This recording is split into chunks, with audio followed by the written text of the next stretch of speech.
Dieu, notre Père, nous sommes venus chercher ta présence ici aujourd'hui. Accorde-nous de trouver notre Sauveur et Seigneur victorieux dans nos vies. Au nom de Jésus. Amen. La lecture biblique dans Apocalypse 19, les versets 11 à 16.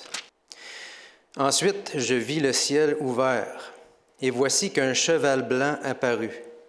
Celui qui le montait s'appelle Fidèle et Véritable. Il juge et combat avec justice. Ses yeux étaient comme une flamme de feu, et il y avait de nombreuses couronnes sur sa tête. Il portait un nom écrit que personne d'autre que lui ne connaît. Il était habillé d'un vêtement trempé de sang. Son nom est la parole de Dieu. Les armées célestes le suivaient, montés sur des chevaux blancs et habillés d'un fin lin, blanc et pur. De sa bouche sortait une épée aiguë à 2 tranchants pour frapper les nations. Il les dirigera avec un sceptre de fer et il écrasera lui-même le raisin dans la cuve à vin de l'ardente colère du Dieu Tout-Puissant. Il portait sur son vêtement et sur sa cuisse un nom écrit, Roi des rois et Seigneur des seigneurs. Que l'Éternel bénisse la lecture de sa parole. On raconte l'histoire de cette petite fille qui s'est disputée avec son frère. Et les choses ont mal tourné. Alors cette petite fille a commencé à lui donner des coups de pied. Elle a tiré ses cheveux. Finalement, la maman est intervenue. Elle a dit à la petite fille, mais enfin, comment est-ce que tu as fait pour laisser le diable te laisser faire tout ça? Alors elle a répondu, les coups de pied, c'est le diable. Mais tirer les cheveux, ça c'était mon idée. Vous n'avez pas l'impression qu'il en fait déjà assez pour qu'on ait besoin d'en rajouter de notre cru à nous?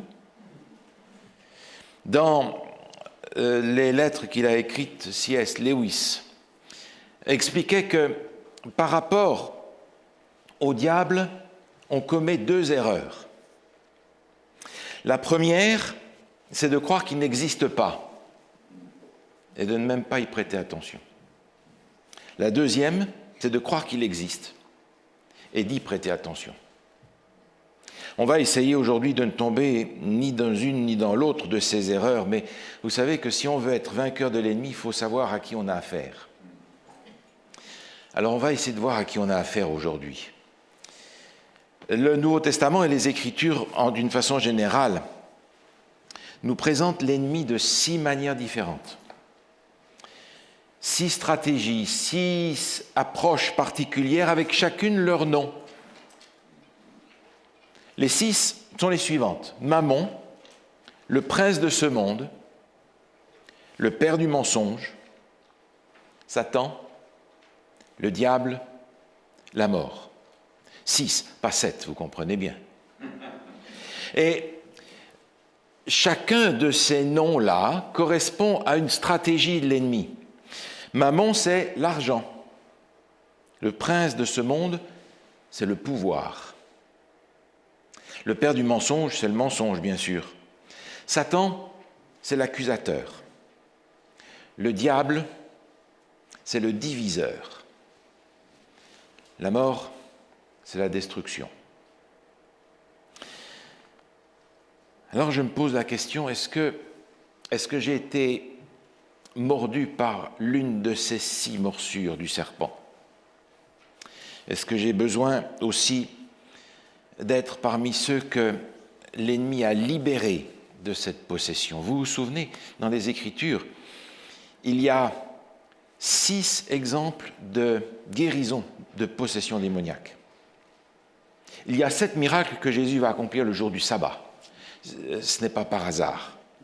Mais il n'y a que 6 guérisons de possession démoniaque. Est-ce que j'ai besoin aussi, moi, d'être guéri de cette morsure? Une de ces 6 morsures du serpent. Alors j'aimerais la regarder rapidement avec vous. Mammon, l'argent. Prenez ce texte avec moi, voulez-vous, dans l'Évangile selon Matthieu, au chapitre 6 et au verset 24. Matthieu, chapitre 6, verset 24, dit ceci. « Nul ne peut servir 2 maîtres, car ou il haïra l'un et aimera l'autre, ou il s'attachera à l'un et méprisera l'autre. Vous ne pouvez servir Dieu et Mammon. » Mammon, c'est l'argent personnifié. C'est l'argent qui s'impose. Parce que tout s'achète, tout se vend, et on n'a rien pour rien. L'argent, en fait, mammon, c'est le contraire de la grâce. Parce que dans l'Église, on est finalement arrivé à cette absurdité, à cette anti-grâce scandaleuse, d'être capable d'acheter le pardon, être capable de monnayer la grâce de Dieu. Parce que mammon, c'est le contraire de la grâce. Mammon, c'est le contraire du pardon, c'est le contraire de la gratuité, c'est le contraire de la grâce. Mammon l'a transformé dans la conquête, dans la possession, dans l'obsession. Mammon, c'est l'anti-foi en Jésus. Regardez ce texte avec moi dans l'Évangile selon Luc au chapitre 12. Évangile selon Luc au chapitre 12 au verset 19. Il est écrit ceci. Il est question de cet homme dont Jésus raconte l'histoire, qui a eu beaucoup de bons résultats, qui veut agrandir ses greniers et qui fait ses plans. Et au verset 19, il dit « Et je dirai à mon âme, tu as beaucoup de biens en réserve pour plusieurs années, repose-toi, mange, bois et réjouis-toi. » Et Jésus continue l'histoire en lui disant « Mais mon pauvre ami, mais c'est fini aujourd'hui pour toi. » C'est l'anti-foi en Jésus parce que c'est le matérialisme qui a remplacé la foi. Un matérialisme très passager parce que tout ça va être détruit, mais c'est quand même à ça qu'on s'accroche, n'est-ce pas? Et ce mammon-là, c'est une puissance que l'on ait de l'argent ou qu'on n'en ait pas. Parce que ceux qui n'en ont pas vont faire tout pour en avoir. Ça va être leur première préoccupation. Et ceux qui en ont vont faire tout pour garder ce qu'ils ont, parce qu'avec ça, ils ont tout. Ça va encore être leur première préoccupation. Mammon a donc une puissance incroyable sur tout le monde. Mammon, c'est l'anti-retour de Jésus. Vous vous souvenez dans Matthieu 24, regardez ce passage avec moi. Matthieu 24, à la fin de ce chapitre, Jésus met en scène ses serviteurs à qui il va donner ses biens.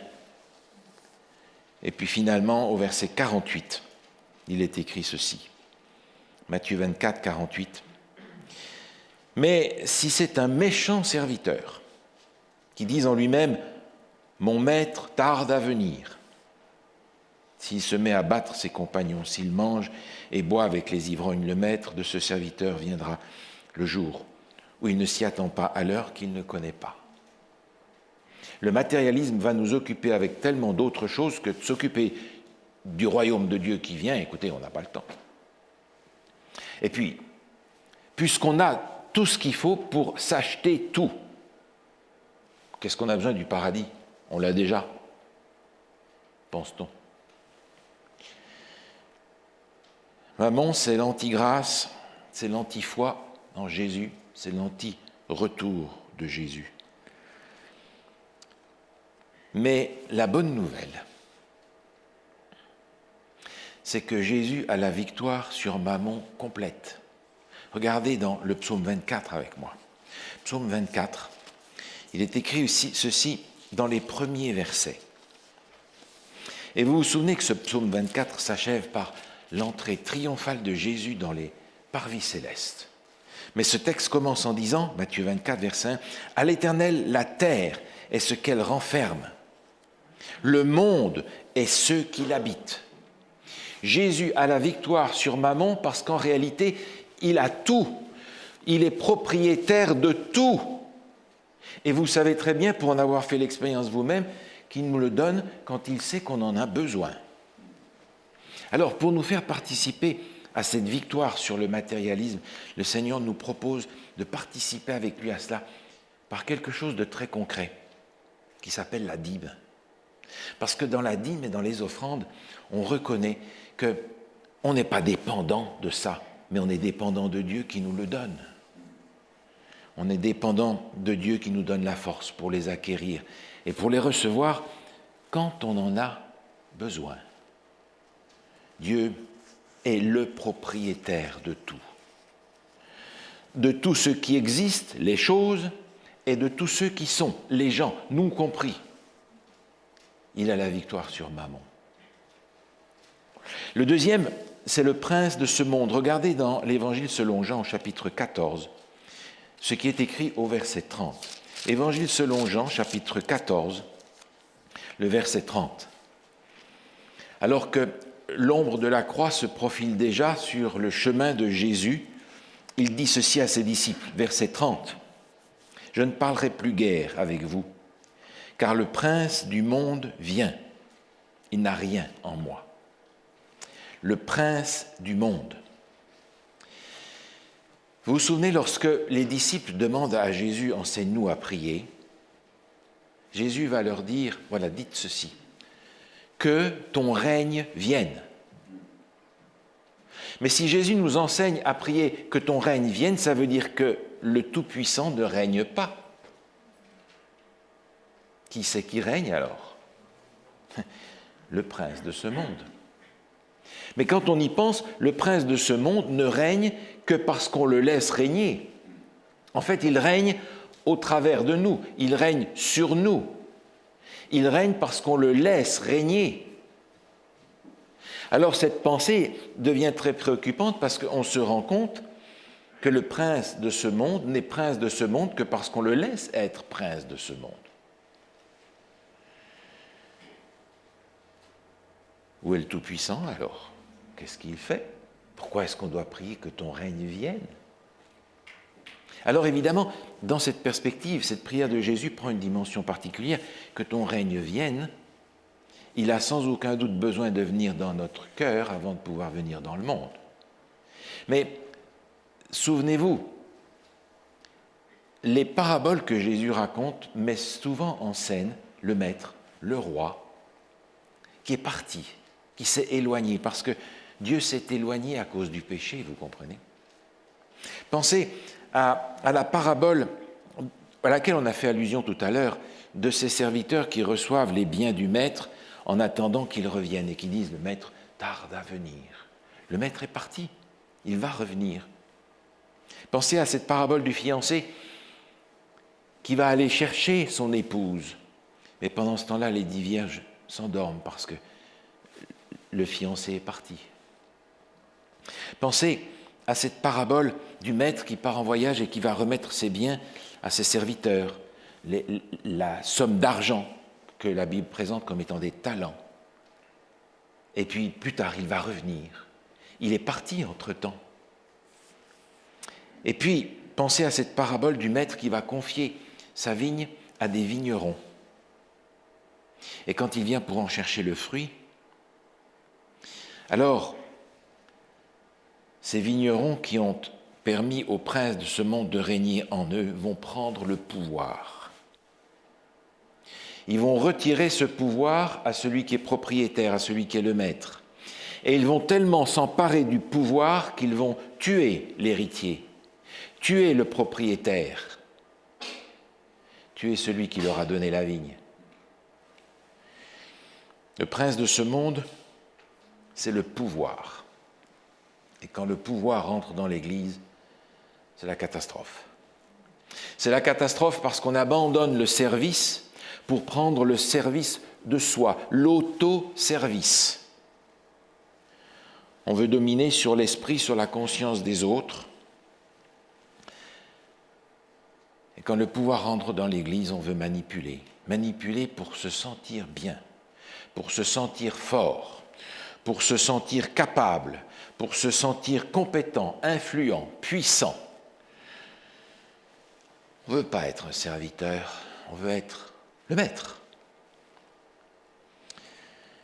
Seulement, lorsqu'on devient puissant dans l'Église et qu'on veut la diriger par la politique, par le pouvoir, par les magouilles, on est tout simplement en train de dire qu'on a laissé le prince de ce monde prendre possession de notre cœur. Le pouvoir. Quelle malédiction! Quelle malédiction de croire qu'à part Dieu, quelqu'un peut en avoir. Jésus disait, sans moi, vous ne pouvez presque rien faire. Rien faire.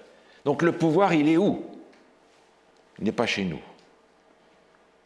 Mais heureusement, lorsque le pouvoir entre dans l'Église, il faut se souvenir que dans les Écritures, il y a une différence fondamentale entre l'Église et le royaume de Dieu. Parfois, ça se recoupe, mais pas toujours. Regardez ce texte dans l'Évangile de Jean, au chapitre 18. Évangile selon Jean, au chapitre 18. C'est la conversation que Jésus a avec Pilate, et il est dit au verset 36. S'adressant à Pilate, il dit « Mon royaume n'est pas de ce monde, répondit Jésus. Si mon royaume était de ce monde, mes serviteurs auraient combattu pour moi, afin que je ne sois pas livré aux Juifs. Jésus précise, mon royaume n'est pas de ce monde. Alors, je me pose la question, tous ceux qui combattent dans l'Église, pour quel royaume est-ce qu'ils combattent? Pour le leur? Pour celui du prince de ce monde ou pour le royaume de Dieu? Dans quelle guerre êtes-vous impliqués? Parce que Dieu nous a dit que son royaume est animé par une puissance différente. Une autre puissance, pas celle que l'ennemi a usurpée. Une autre puissance dont il est question dans l'Évangile de Jean au chapitre 14. Évangile selon Jean, chapitre 14, au verset 16, il est écrit ceci. « Et moi, je prierai le Père, et il vous donnera un autre consolateur afin qu'il demeure éternellement avec vous. L'Esprit de vérité que le monde ne peut recevoir parce qu'il ne le voit pas et ne le connaît pas. Mais vous le connaissez, car il demeure avec vous et il sera en vous. » La puissance du royaume de Dieu, c'est l'action du Saint-Esprit. Jésus avait dit à ses disciples, vous recevrez une puissance et vous serez mes témoins. Alors, de quel royaume suis-je le témoin? Témoin du royaume de Dieu ou témoin du prince de ce monde? Mais la bonne nouvelle, c'est que Jésus a vaincu le prince de ce monde entièrement. Regardez dans l'Évangile selon Jean, au chapitre 12, au verset 31, il est dit ceci. Évangile selon Jean, chapitre 12, verset 31. « Maintenant a lieu le jugement de ce monde. Maintenant le prince de ce monde est jeté dehors. Et moi, quand j'aurai été élevé de la terre, j'attirerai tous les hommes à moi. » Jésus a la victoire totale sur le prince de ce monde. Et il peut attirer à lui tous ceux qui veulent faire partie de son royaume. Le troisième, c'est le père du mensonge. Dans la Bible, le mensonge n'est pas d'abord toutes ces petites faussetés que nous disons aux autres quotidiennement ou à nous-mêmes. Le mensonge dans la parole de Dieu, c'est beaucoup plus que ça. C'est la falsification de tout ce qui est la vérité, L majuscule, V majuscule, c'est-à-dire la personne de Jésus. Le mensonge, c'est falsifier l'identité de Jésus. Jésus avait dit à ses disciples, « Qui dit-on que je suis ?» C'était pour ouvrir la porte pour que ses disciples reconnaissent la vérité et qu'ils disent la vérité. Le mensonge dans les Écritures, c'est transformer la vérité, une personne, dans une chose ou dans une idée. C'est détruire la personne de Jésus et c'est en faire une chose, un dogme, un concept, une opinion, une théologie, une philosophie, une science ou même une expérience, un sujet de dissertation, une idée, une conviction à partager, une vérité à faire avaler aux autres. Jésus, devenu chose ou devenu idole. Vous savez, ce Jésus que l'on va assaisonner à notre sauce pour que chacun en ait un petit morceau. Le petit Jésus qui pleure dans la crèche. Le Jésus copain, le Jésus des hippies, le Jésus des motards, le Jésus des femmes, le Jésus révolutionnaire, le Jésus superstar, le Jésus que l'on a fabriqué à notre image, le mensonge sur la vérité. Et puis, le mensonge suprême dans le Jésus qu'on a déguisé. Et nous avons déguisé Jésus. Nous avons enlevé sa robe de justice, nous lui avons donné un manteau pourpre de roi, nous avons enlevé sa couronne de gloire et nous lui avons donné une couronne d'épines à la place. Et on a dit, voici votre roi, mensonge. Déguiser Jésus à notre image, le mensonge, le père du mensonge. Faire un Jésus qui soit à notre disposition, qui soit à notre mesure. Un Jésus qui est Dieu et qui n'est jamais homme, un Jésus qui est homme et qui n'est jamais Dieu. Un Jésus qui ne dérange pas, un Jésus qui ne me demande rien. Un Jésus qui ne me demande pas de changer. Un Jésus à ma ressemblance qui ne me demande pas de devenir à la sienne. Mensonge. Mensonge. Et ce mensonge ne peut exister chez aucun de ceux qui viendront dans son royaume. Vous vous en souvenez, regardez ce texte dans le livre de l'Apocalypse. Apocalypse au chapitre 21. Apocalypse chapitre 21, le dernier verset, verset 27 dit ceci. Il n'entrera chez elle, qui est la nouvelle Jérusalem, rien de souillé, ni personne qui se livre à l'abomination et au mensonge. Il n'entrera que ceux qui sont écrits dans le livre de vie de l'agneau. Alors on pourrait se dire, abomination, mensonge, mais le mensonge, est-ce que c'est le pire des péchés? Oui, parce que le mensonge, c'est nier qui est la vérité, qui est Jésus lui-même. Et si on nie qui est Jésus, si on le déguise autrement, on ne peut pas entrer dans son royaume. On ne lui appartient pas. On est les enfants du père du mensonge. Mais la bonne nouvelle, c'est que Jésus a vaincu le père du mensonge à plate couture. Regardez ce texte avec moi dans l'Évangile selon Jean au chapitre 18. Évangile selon Jean, chapitre 18,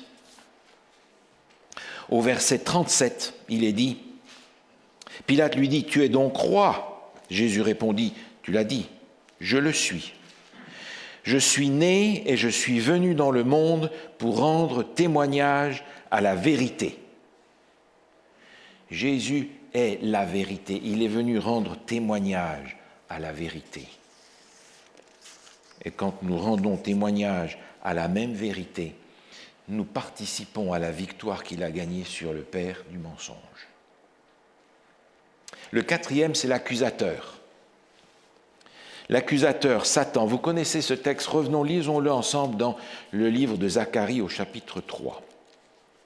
Zacharie, chapitre 3, vous vous souvenez de cette image extraordinaire que Zacharie a en vision, où il est dit au verset 1, « Il me fit voir Josué, le souverain sacrificateur, debout devant l'ange de l'Éternel, et Satan se tenait à sa droite pour l'accuser. » L'Éternel dit à Satan, « Que l'Éternel te réprime, Satan, que l'Éternel te réprime, lui qui a choisi Jérusalem. »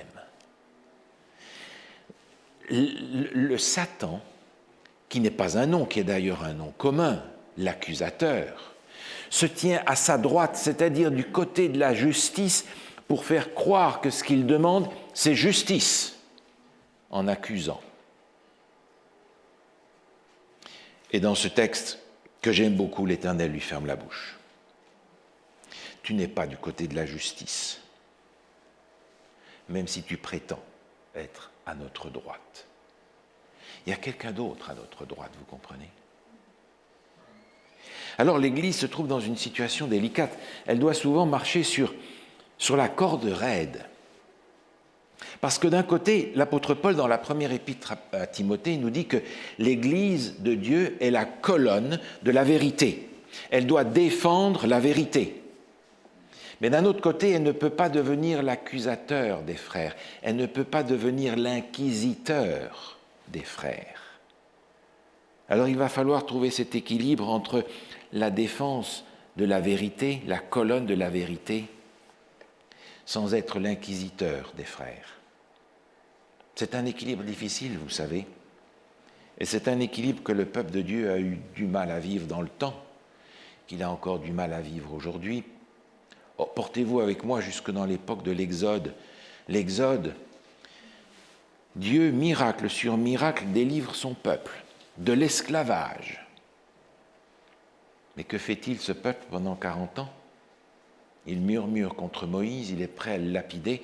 Moïse, qui veut son bien jour et nuit, ils sont prêts à le lapider parce que c'est lui qui est le fautif, le coupable. Pensez à Jérémie. Jérémie qui demandait au peuple de s'humilier devant le roi de Babylone pour l'épargner. Et son propre peuple lui a dit « Tu es un traître ». L'Église, on se le demande, n'a-t-elle pas repris la relève du peuple de Dieu qui lapidait les prophètes et qui tuait ceux qui lui étaient envoyés ? D'ailleurs, n'a-t-on pas aussi accusé Jésus d'être un envoyé de Satan ? Alors, si on a fait ça à Jésus, à qui ne le fera-t-on pas ? L'Église est tombée dans ce piège de l'accusateur, du Satan. Mais la bonne nouvelle, c'est que Jésus est victorieux complètement sur l'accusateur, entièrement. Regardez ce texte dans l'Apocalypse au chapitre 12.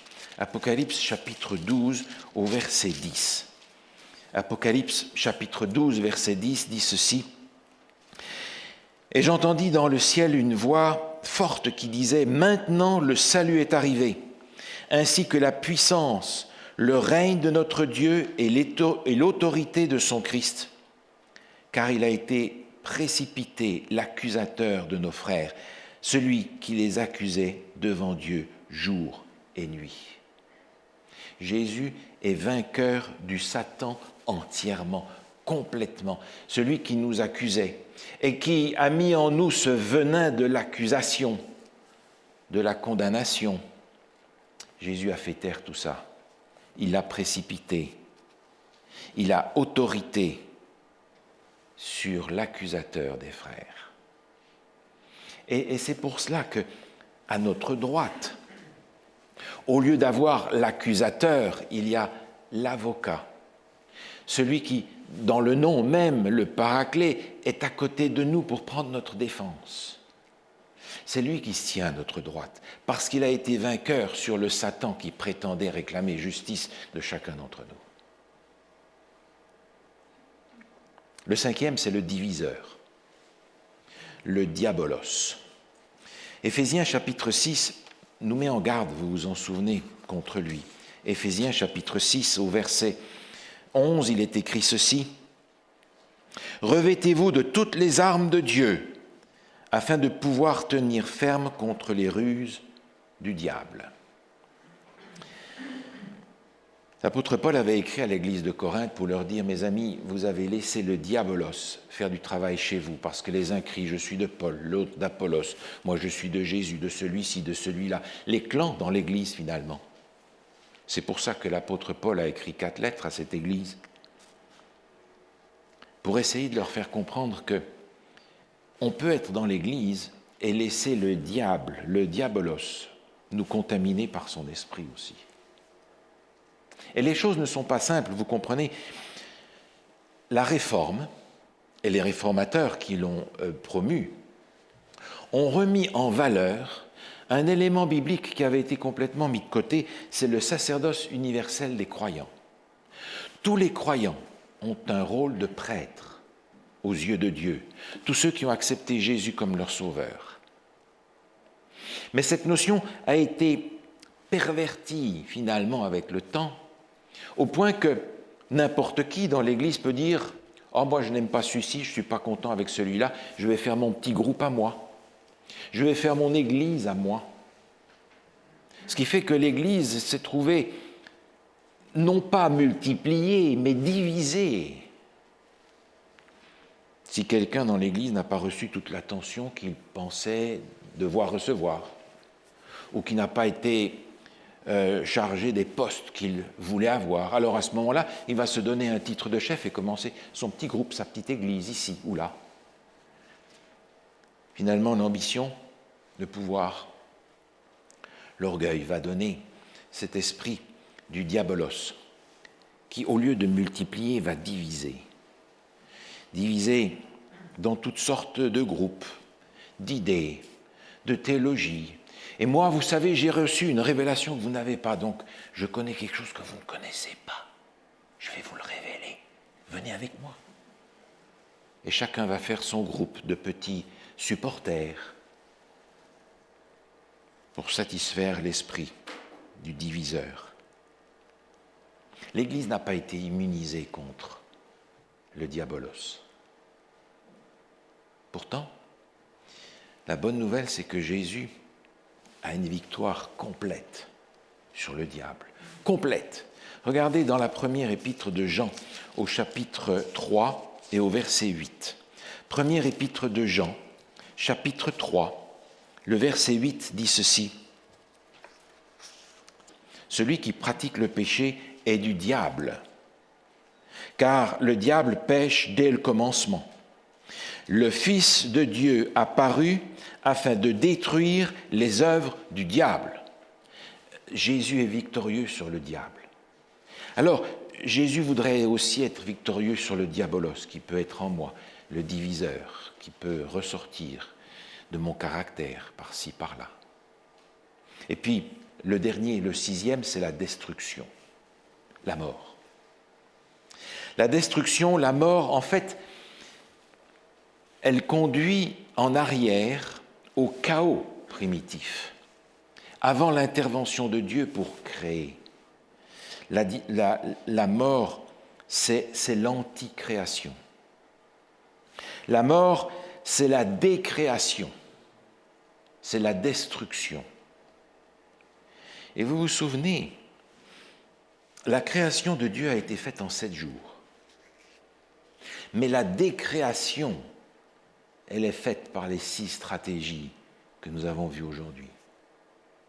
Parce que 6, vous comprenez, c'est le maximum de ce que l'homme peut faire quand il essaie de devenir Dieu. Alors il essaye 3 fois pour essayer de reproduire la divinité diabolique, 6. Mais il n'arrive jamais à 7. Parce que 7, c'est la grâce, c'est la perfection.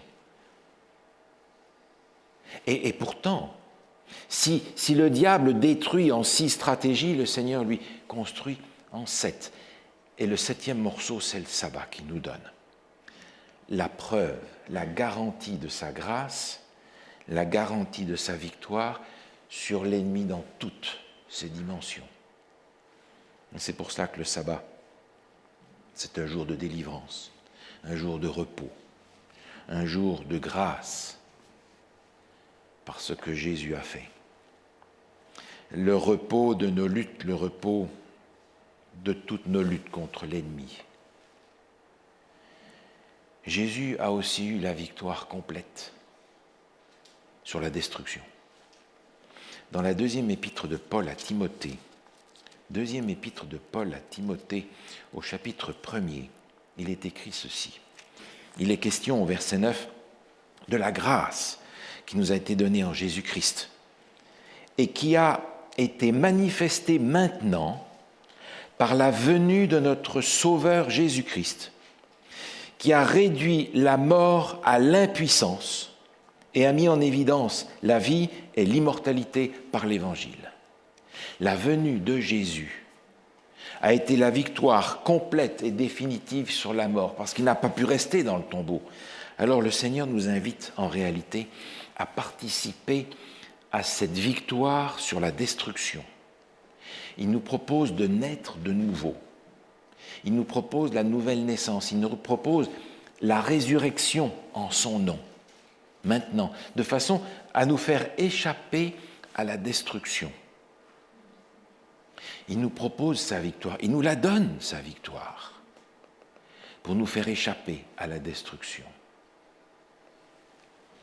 Alors je me réjouis de découvrir dans les Écritures que Jésus a la victoire sur les 6 stratégies de l'ennemi, sur les 6 morsures du serpent. Et je prie que le Seigneur m'en guérisse. Et Jésus nous a laissé quelque chose d'important, un ordre de marche.